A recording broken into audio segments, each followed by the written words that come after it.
Hola Jenny, buenas noches. Hola, profe, buena noche. Vi que estaba hablando y dije, no sirve el Sí. mío. No, se me olvidó encender el micrófono, una disculpa, ya me pasa lo que a usted suele pasar. Déjame saludar a Angie, buenas noches. Hola, profe. Buenas noches. Buenas noches, ¿cómo estás? Vi, profe, perdón que apague mi cámara, pero traigo usos de datos de mi teléfono. Y si prende mi Sí, cámara. sí, ya saben que no, sí, no tengo problema, nada más avísenme Sí, por no, favor, porque ¿vale? digo, es que se me van mis datos rápido. Sí, así con la cámara apagada está Ok, mejor, no te gracias, profe. preocupes. Hola Cari, buenas noches, sí, por nada Angie, Hola, profe, buenas noches. ¿cómo estás? Bien, gracias. Bien, bien, qué bueno. ¿No ha llovido por allá? Hace rato estaba bien, pero poquito, y ahorita ya no. Ah, qué bien. Pues sí, así con las lluvias que siguen, eso es muy bueno por una parte, por otra ya nos llenaron de mucha agua, pero ya hacía falta bastante al campo. Entonces, pues mejor que siga lloviendo, ¿verdad? Bueno, de por sí, por allá por su pueblo, Jenny, ¿verdad? Siempre llueve, Los días tengo entonces, clases que me da. sí, ¿verdad? Ya estamos acostumbrados. Sí, con ustedes sí ya están acostumbrados a a la lluvia. Bien. Bueno, pues en lo que se van incorporando, pues ya nada más, de hecho, me falta Lupita, Angie, que tiene problemas, yo creo, y Aranza, ¿verdad? Bien, vamos a retomar, no terminamos de ver los presidentes, ya que estábamos viendo todos los demás. Hablando de presidentes, ¿cómo van con sus trabajos para fin de mes? ¿Si han avanzado? ¿Sí checó cuál es, Jenny? Sí, profe, ya de hecho, bueno, apenas hice la punta de todo lo que nos pidió, pero sí, ya vi. Nada más tengo una duda, profe. ¿No nos va a compartir links o algo así? ¿O es aparte? No, ese sí es trabajo ¿Qué más? final de investigación, bueno, final de ustedes, Ah, sí, de sí. mes, entonces es investigación de ustedes. Es así, totalmente es investigación, Ah, bueno. ¿sí? Ok, Profe, sí. Sí, nada más es checar ¿Sí? lo de educación, ¿va? Todo lo de educación. Le decía a Cari, Sí, ok. nada de que comían, que cultivaban, nada de eso, ¿vale? Solamente su educación. Cari, dígame. sí, es que bueno, yo ya empecé a hacer el trabajo y ¿sí me escucha? ¿Sí? Ah, Sí. las escuelas, PIAs, no hay mucha información, como que todo se da su información como el impacto que tuvo en Europa y creo que en México todavía está vigente ese tipo de educación, entonces así como que en el virreinato no hay mucha información, hay poquita. No. De hecho, eran escuelas de niñas, pero eran escuelas que tenían, pues, o daban clases, digamos que clases, pero realmente eran clases manuales. Las damas de la alta sociedad de aquel entonces, ¿vale? Entonces, sí hay muy poca información, porque muchas de estas escuelas fueron desapareciendo conforme se va transformando el sistema educativo. Entonces, por eso no van a encontrar de muchas, por ejemplo, de Colegio de la Enseñanza, igual van a encontrar muy poquita información, de varios, ¿sí? Porque pues se perdieron muchos documentos, muchos, pues sí, documentos y aspectos que podrían valorarse de todas estas. Se tiene conocimiento de que existieron, les digo, hay algunos que están en pie, pero otras, pues definitivamente no hay mucha información. Pero si gusta, les puedo subir links, algunos links, no he subido ni indicaciones a Classroom porque no las quiero confundir, precisamente por eso no subí, ¿sale? Porque si no se van a confundir entre que si es el trabajo de esto, el trabajo del otro, y luego ya las conozco, empiezan a subir unos por otros. Entonces, pero esta semana sí lo voy a subir. Yo voy a subir las indicaciones como están. Se supone que ustedes ya avanzaron, pero si no, nuevamente pondré la lista este, de el tipo de educación, de las culturas, de las colegios y pues nada más. Y hay de las órdenes mendicantes, ¿no? Por ahí, como eran los franciscanos, agustinos, jesuitas y dominicos. sí, que son los que se encargaron. De hecho, cada uno de estos colegios, por ejemplo, el de San Ildefonso, el de la Santa Cruz Tlatelolco, el de Santo Domingo, pues perteneció a alguna de estas congregaciones que estuvieron en el país. ¿Sí? Ya, bueno, si es que ya fueron checando. Ajá. ¿Alguna otra duda con su trabajo, chicas? Que de todas maneras ya saben que voy a estar ahí, pero. ¿Ninguna? Profe, yo nada más una. Por ejemplo, en las civilizaciones mesoamericanas, Ujú. o sea, quiere lo del sistema, pero también las aportaciones que dieron. Por No, no. ejemplo, la creación de algunos sistemas numéricos y algo Bueno. así, o sea, En el o caso, por no. ejemplo, de los mayas, aztecas, que dentro de su educación, por ejemplo, los mayas, pues todo su sistema de numeración y demás, eso sí es importante, sus sistemas de grafología, todo lo que fue, lo que era su escritura y demás, pues eso va dentro de su educación, ¿sí? Eso sí. Por ahí, generalmente todas las culturas que les dejé, desde la Olmeca hasta la Azteca, manejan dos instituciones, ¿sí? Por ahí el Calmeca y el Tepochcay, ¿sí?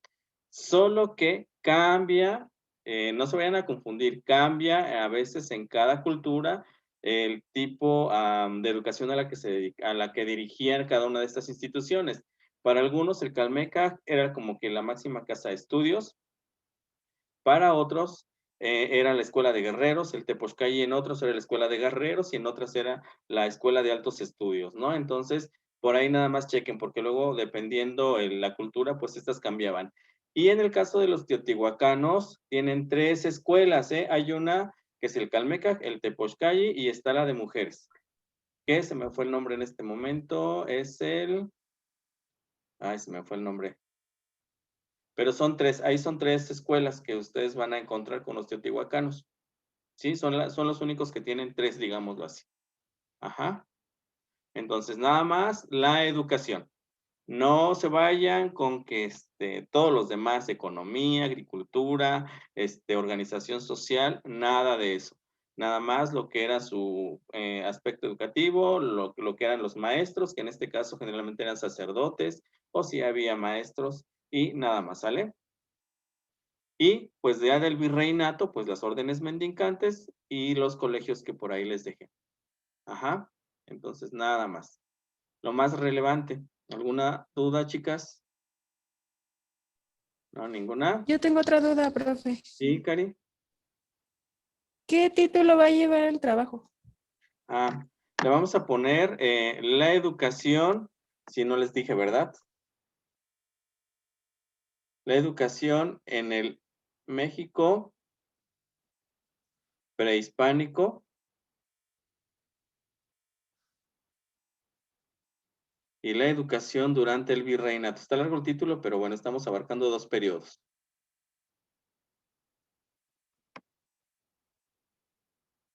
Y la educación durante el virreinato, ¿sale? Entonces, la educación en el México prehispánico y la educación durante el virreinato. Van a abarcar eso. Entonces, recuerden su introducción, ¿sí? No, nada, siga, profe, perdón.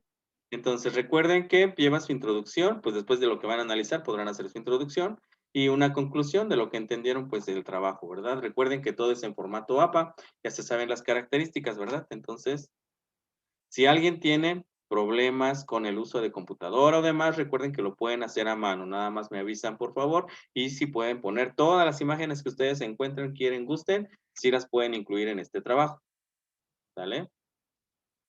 Ok. Nada más no Las quiero... imágenes, ¿Mandé? las imágenes van citadas. No, porque generalmente se van a ir a una galería, a menos que la estén sacando de un libro de más, donde sí estén yendo la referencia como tal, pues sí, pero si se van a lo que es imágenes en Google, pues ahí no van a poder referenciarlas como tal, entonces no las citan. Solamente que las mencionen durante el texto, entonces sí le ponen figura 1, figura 2 o así, o imagen, perdón, ¿sale? Dependiendo si las están relacionando, si no, las dejan así. ¿Sí? Ok, profe, gracias. Ok. Y les digo, si tienen problemas, pues a mano no hay ningún problema, nada más me avisan. ¿Y qué más les iba a decir? pues nada más, creo que ese trabajo es todo, ¿sale? De historia. Está un poquito extenso, pero ya tienen 3 semanas que lo dejé, entonces, pues ya deben de haber avanzado un poquito. Y les quedan todavía casi 2 semanas, entonces espero que estén avanzando, ¿sale?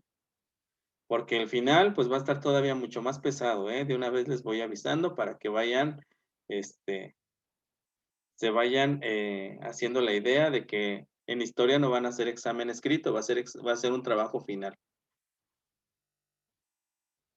Imagínense todo lo que vamos a abarcar.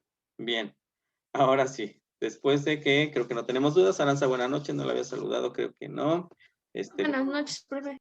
Lupita, buenas noches. Buenas noches, Aranza. Buenas noches, profe.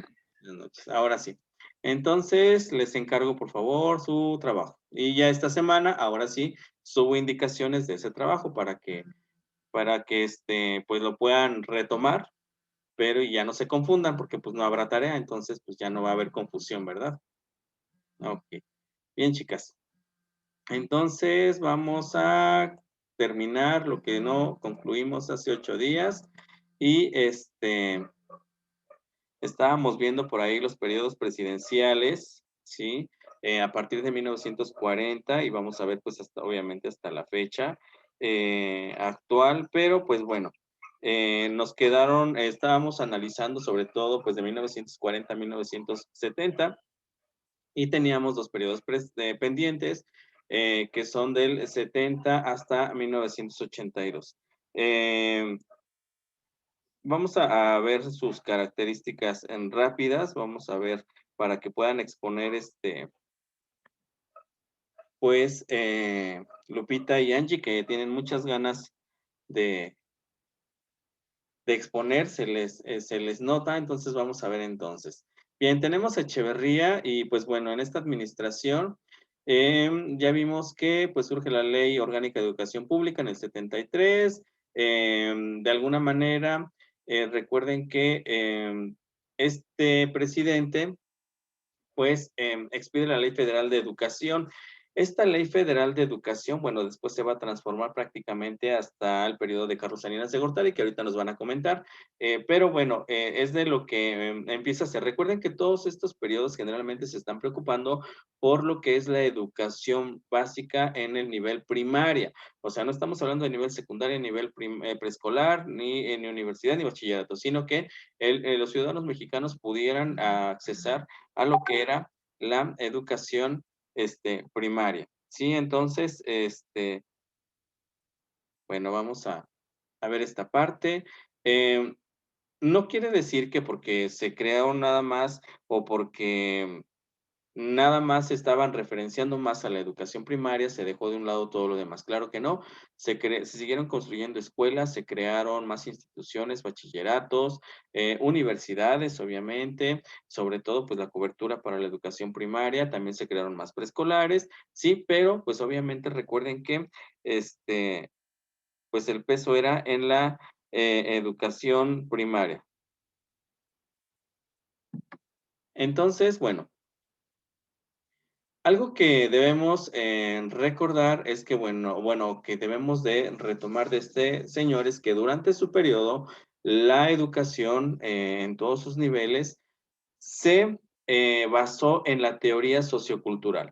No les pregunto cuáles son los autores de la teoría sociocultural porque ya sé sus caritas que me van a poner, de que ya no se acuerdan, pero pues vimos a todos estos autores involucrados en lo que es la teoría sociocultural, donde acuérdense que el individuo pues aprende a partir de la relación que tiene dentro de la sociedad en la que está y la cultura, que es parte de esa sociedad es la que se le enseña precisamente y la va a volver a poner en práctica, obviamente, y va a mejorar esa sociedad. Entonces, se basan en el modelo de la teoría sociocultural. Sí, por aquí ya vamos a empezar a ver pues cada sexenio en que fue basando en qué teoría pedagógica fue basando su postura educativa. Algo también importante es que empieza en la enseñanza por competencias, pero a partir de lo que es la implementación de este modelo sociocultural, ¿sí? Así que pues vean, desde entonces, desde el gobierno este señor, pues tenemos que ya empieza una educación o un modelo basándose en competencias. Ya se preocupaban por desarrollar habilidades, destrezas, aptitudes de los individuos, ¿sí? Entonces aquí, pues empieza esto. Y también, desde luego, como ven ustedes, se buscaban maestros que supieran de alguna manera,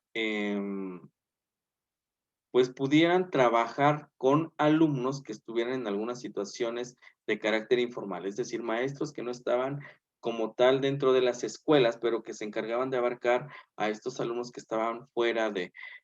También en el año del 71, pues hay una reforma para la educación preescolar y mientras en la parte de los demás niveles empieza con la educación sociocultural, también en la parte del preescolar se retoma la teoría humanista, ¿sí? ¿Qué dice la teoría humanista? Pues que el niño es el centro del proceso educativo, ¿no? Una teoría que ahorita está de moda con la actual administración, no de moda, ¿verdad? La venimos, de hecho, nuestras administraciones vienen retomando estas corrientes pedagógicas siempre, no se salen de esto. Entonces, pues bueno, se propugnaba por dejar fuera la educación tradicional y basarse ahora en esta educación humanista, ¿sí? Pero recuerden que hasta aquí el preescolar pues no era obligatorio, ¿sale? Porque no había muchos preescolares. Lo obligatorio era la educación primaria, ¿sí? Entonces, para el 76, pues bueno, se regula lo que es la educación para adultos, ¿sí? Desde aquí empieza pues lo que es su formación, ya lo habíamos visto por aquí también, la formación de lo que es el INEA, ¿sí? Propiamente. También, de alguna manera, surge por ahí para lo que varios han trabajado, el Consejo Nacional de Fomento Educativo surge en este periodo presidencial, ¿sí? CONAFE, que sigue hasta la actualidad trabajando. Surgen los colegios de ciencias y humanidades, los famosos SHs, los colegios de bachilleres, ¿sí? Que también siguen funcionando, operando, todo lo que son los COBAE, sobre todo esos, bueno, en nuestro estado es COBAE, por ejemplo, acá en el Estado de México es COBAEM, en el estado de Puebla es COBAEP, estos colegios de bachilleres van cambiando, ¿sí? De acuerdo a cada estado, pero fueron surgiendo esto. Sale también el Consejo Nacional de Ciencia y Tecnología, el CONACYT, que hoy está en una crisis, recuerden por esta austeridad también, ¿sí? Y pues bueno, se modifica la Secretaría de Educación Pública y pues bueno, se establece o se instituye la Subsecretaría de Planeación y Coordinación Educativa, ¿sí? Entonces, a partir de estos, empieza una parte de descentralización. ¿Qué quiere decir descentralización? Que empiezan a otorgarle cierto poder o que cada estado, en este caso, pudiera manejar a su educación. Por eso es que hoy, por ejemplo, en cada estado vemos una Secretaría de Educación Pública del estado, ¿no? Como es en el caso de Hidalgo. Así que, pues vean, son nuestros antecedentes. Entonces, desde aquí empieza esta parte de dar una descentralización, pero bueno, entre lo más importante, CONAFE, los SHs, CONACYT, el INEA, la reforma al preescolar, las teorías humanistas, las teorías socioculturales que se empiezan a manejar en esto y la Ley Federal de Educación, pero que bueno, formar antecedentes para otro. Y tenemos al sexenio de López Portillo, un sexenio también muy controvertido, ¿no? Por este señor. Y pues bueno, él diseña lo que es el Plan Nacional de Educación. A partir de este sexenio, en todos los demás, hasta la actualidad, siempre vamos a ver este famoso PNE o Plan Nacional de Educación. Así que ustedes pueden buscar, por ejemplo, de Gortari su Plan Nacional de Educación, de ¿cómo se llama? Ay, se me olvidó, Peña Nieto, su Plan Nacional de Educación, y les van a desglosar todas las políticas que se van a implementar en educación durante ese periodo sexenal, ¿sí?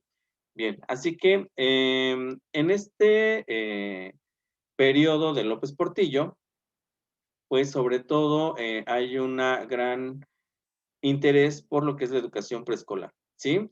Entonces, como dice aquí el documento, la demanda era baja, es decir, como no era obligatorio y como no había muchos servicios, pues obviamente no todos los niños los mandaban al preescolar, no era como que pues importante la educación preescolar, porque pues prácticamente en la primaria se les enseñaba todo, ¿sí? Entonces, pues bueno, al analizar esto, pues se dan cuenta de que sobre todo en las zonas rurales, en las zonas indígenas y demás, pues no había este acceso a la educación preescolar, no así en las zonas urbanas, ¿no? Donde era como que se tenía esta educación preescolar.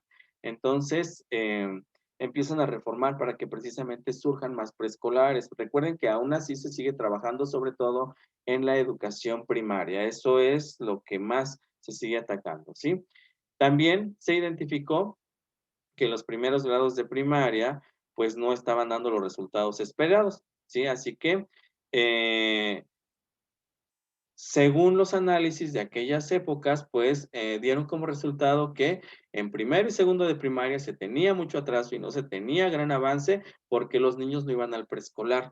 Entonces, pues obviamente esto hacía que los niños no pudieran avanzar adecuadamente. Por lo que uno de los objetivos de este Plan Nacional de Educación, pues fue em, dar educación preescolar y para eso, pues lanza un programa que denominó Educación para Todos.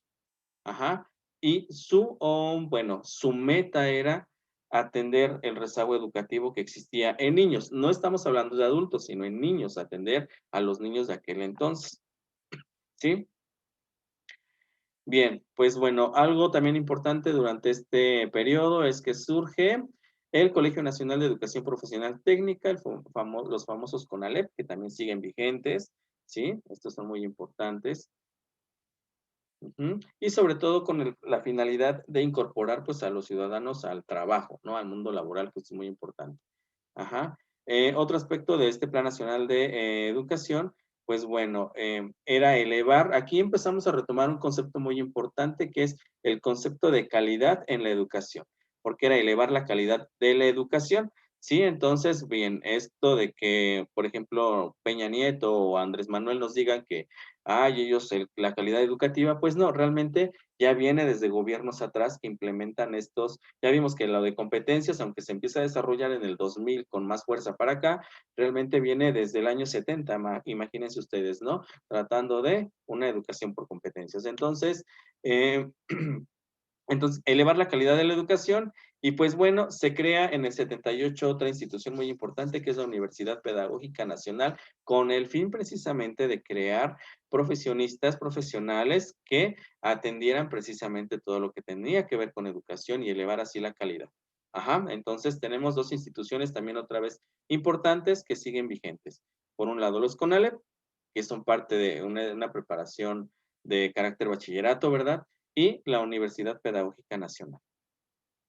Dentro de ese mismo plan nacional, pues bueno, empiezan nuevamente a hacer reformas a la Secretaría, ¿sí? Siguen con esta política de descentralización, de seguir dando más, no delegar, porque no sería delegar, pero sí darle más autoridad a cada estado para que pudiera manejar su educación a través de lo que es la Secretaría de Educación Pública Federal, ¿sí? Por lo que se establecen 31 delegaciones.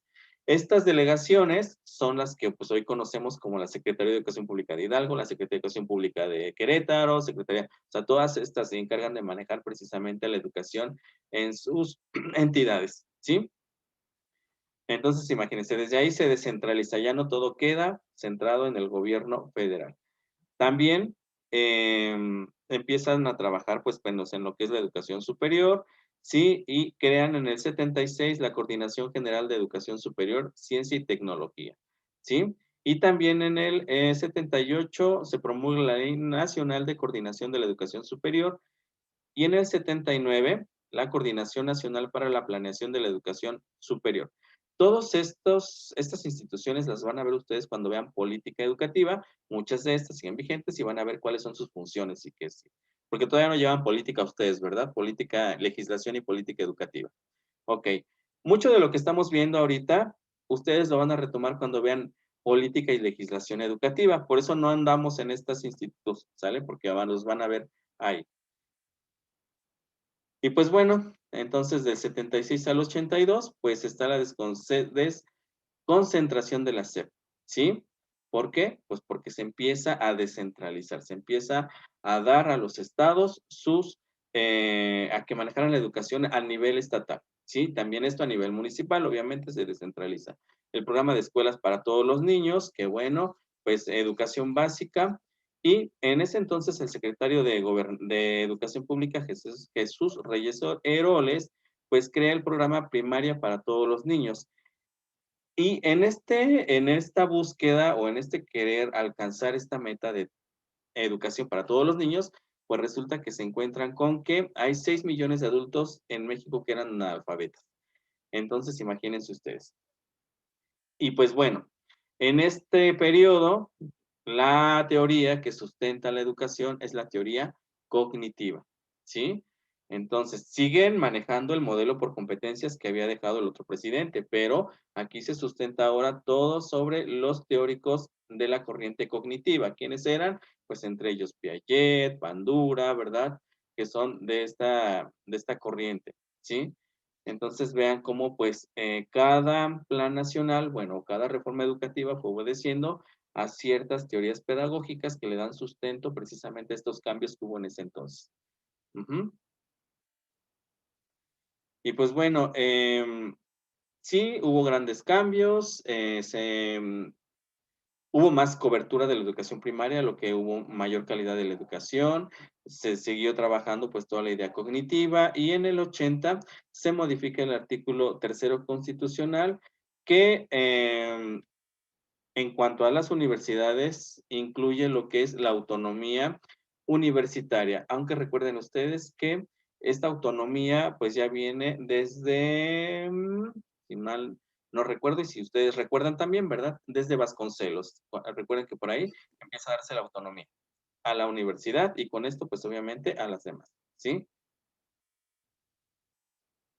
Y entonces, pues a partir de esta autonomía, todo lo que son las escuelas o universidades autónomas son hoy las que se encargan de organizar sus propias maneras de gobierno interno, digámoslo así, reglamentos, normas y todo. Tienen libertad de cátedra, investigación y todos sus planes y programas quedan en manos de ellas.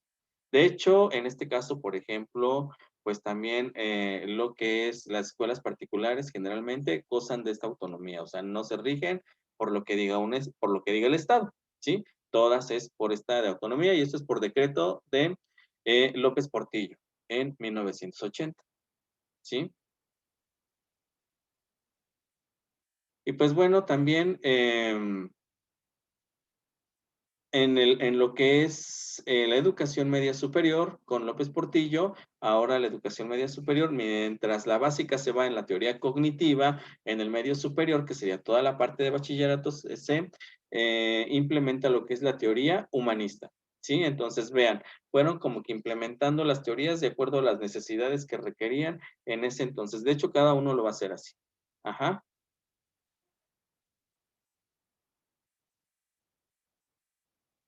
Pues bueno, hubo varios aspectos. Entonces, con López Portillo, pues realmente hay una transformación del sistema educativo y pues a partir de también de esta identificación de lo que fue pues los analfabetas que había en el país, pues se crea, ya toma forma propiamente el Instituto Nacional de Educación para Adultos, que es el INEA, ¿sí?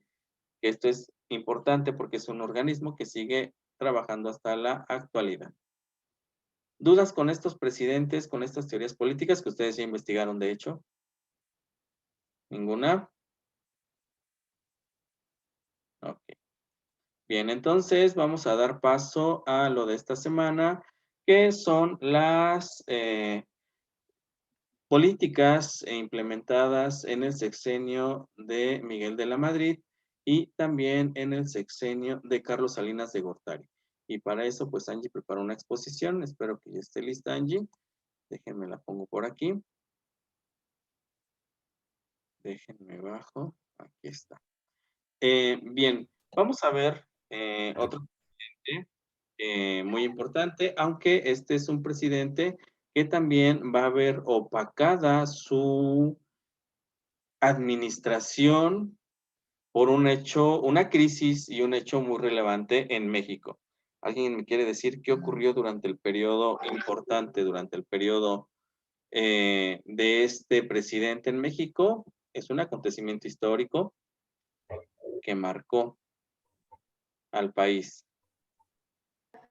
Lo del terremoto del 85, ¿no? Así es, Jenny. El sismo del 85 deja una profunda crisis y pues también es un acontecimiento que obviamente opaca pues todo lo demás que este presidente, pues bueno, no hizo mucho. De hecho, es muy controversial en cuanto a lo que hizo y trabajó en todo el país. Se dice que fue un presidente que derrochó demasiado y demás, pero pues bueno, vamos a ver entonces. Ahora sí, Angie, somos todo oídos.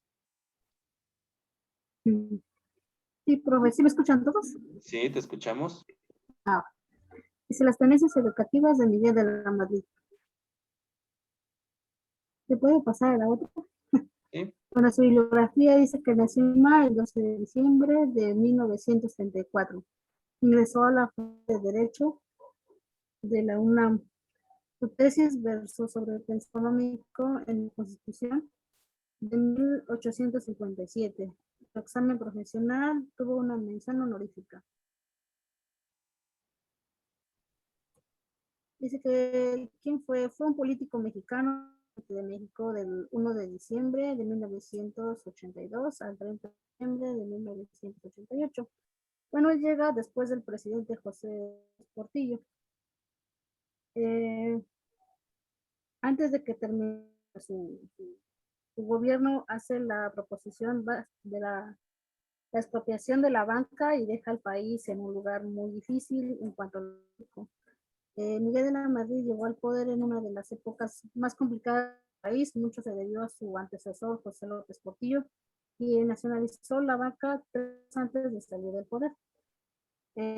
Durante su gobierno, el presidente Miguel de la Madrid se implementó el programa de la Revolución Educativa, descentralización durante el periodo de 1982 y 1988. El gobierno de Miguel de la Madrid fue un gobierno muy pobre, debido a que pues, el país se encontraba en una crisis pues, muy complicada. Esto pues a falta de lo económico, y precisamente por eso él implementa este programa denominado la Revolución Educativa. Eh, presenta precisamente, él dice que presenta en 1982 y 1988 no un plan aislado como otros gobiernos, primero por la crisis que ya estaba el país y pues lo que quería hacer un plan de desarrollo, el cual iba a poner, no iba a poner otro plan, sino que simplemente que ya estaba nada, lo único que iba a hacer a reforzarlo, ¿no? Pues que no había pues mucha economía en ese entonces para, y precisamente esto lo denomina revolución educativa.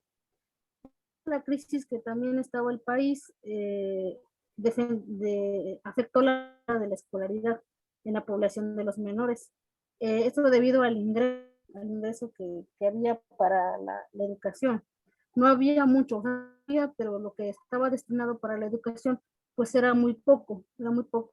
Entonces, debido a esto, pues vino esta demanda de la escolaridad, el nivel de reprobación pues era muy alto, porque no habiendo este recurso para la educación, pues afecta prácticamente todo, ¿no?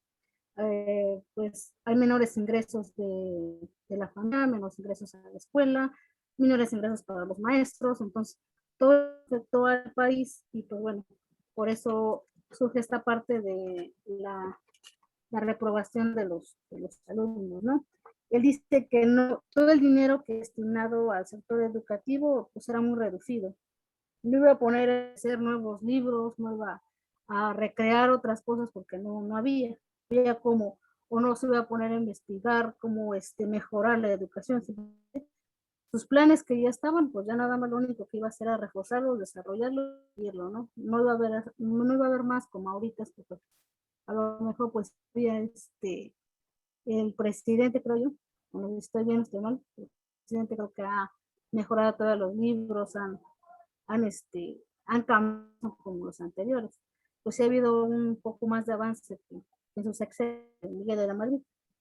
Eh, Debido a esta crisis que enfrentaba el país, pues Miguel de la Madrid presenta un programa nacional de la educación, recreación, cultura y deporte. ¿No? no solamente se iba a enfocar a lo educativo, sino que también se quería enfocar a la recreación, a la cultura y al deporte, ¿no? Esto era con el fin de, pues bueno, pues sus objetivos eran, pues, o tenían en cuenta mucho lo que el año de la educación preescolar a todos los niños, a todos los niños de esa edad. Antes, pues, la educación preescolar no era obligatoria. A las familias se les decía que se querían mandar a sus hijos propia voluntad a la escuela. Y después, pues ya con este sexenio de este presidente, él ya obliga a pues sí, a la educación escolar que sea obligatoria. Él ya obliga a que los niños ya vayan pues, a todos los niños de 5 años de edad. La descentralización, la educación y reforma a los estudios de la educación normal.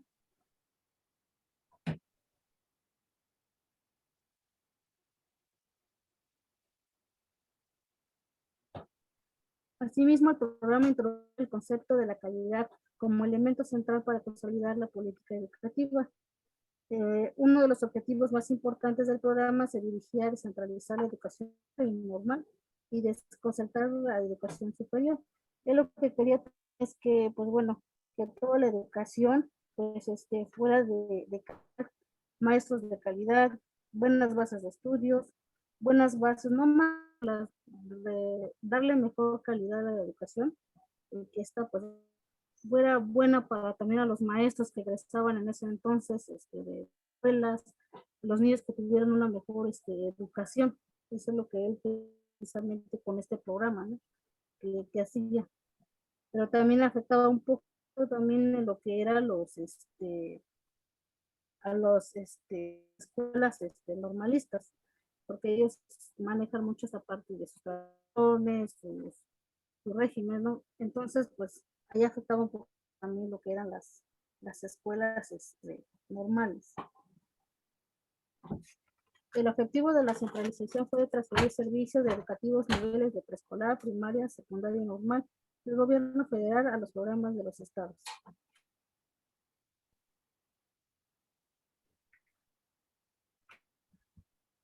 El gobierno, por su parte, continuó con la obligación de difundir toda la lista en el cumplimiento del artículo 3 constitucional, así como y programar la extensión de las modalidades del sistema educativo nacional, formular planes y programas y concertar entidades federativas las acciones necesarias para abatir y superar regazos en la materia.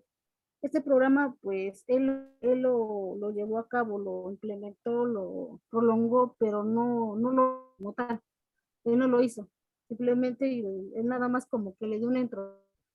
Ya el quien lo hizo, pues fue lo que fue Carlos Salinas. Él al 100% ya lo implementó, ya lo hizo, ya Carlos Salinas de Gortari. Dice, el gobierno federal por su parte continúa con la obligación de dar toda la república en el cumplimiento del artículo 3 constitucional y promover el programa de diseño del sistema educativo nacional, formular planes y programas y concertar entidades federativas y necesarias para superar los regazos de la materia. Bueno, eso es lo que hizo el sexenio de Miguel de la Madrid.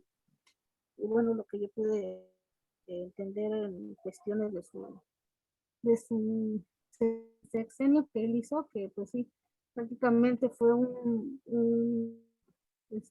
su sexenio de él fue muy difícil debido a que enfrentó muchas crisis en el país, hubo mucha desempleo, mucha parte de ello pues afectó el sector educativo.